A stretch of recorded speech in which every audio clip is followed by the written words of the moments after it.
I think the case for Latin America is much more positive looking.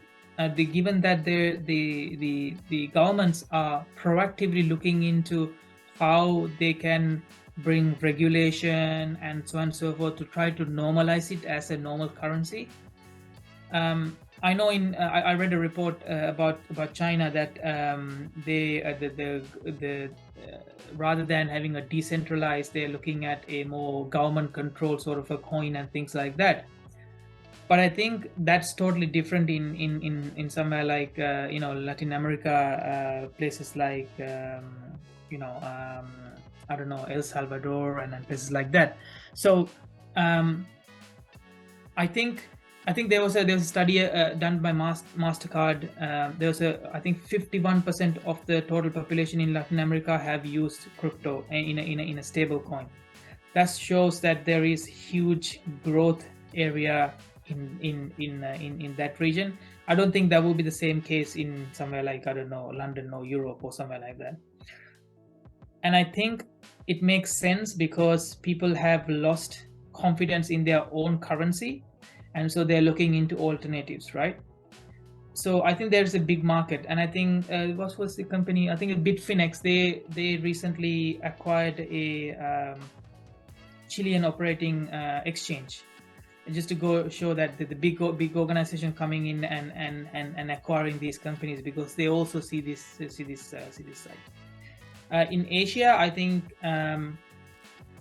Asia is quite a tricky place. When I say Asia, first thing come to my mind is China, right? Obviously, that's the biggest economic contributor from Asia region.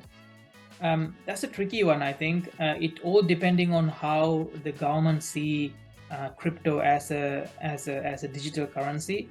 That will be interesting to see. I'm closely watching what's going to happen in there.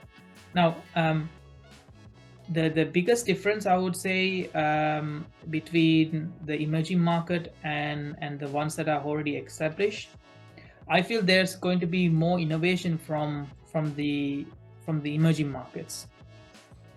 And I also think that based on where you are, the type of talents and everything else is totally different. For example, if you're to start a crypto company in Latin America or in China, you'll be much easier to find talent.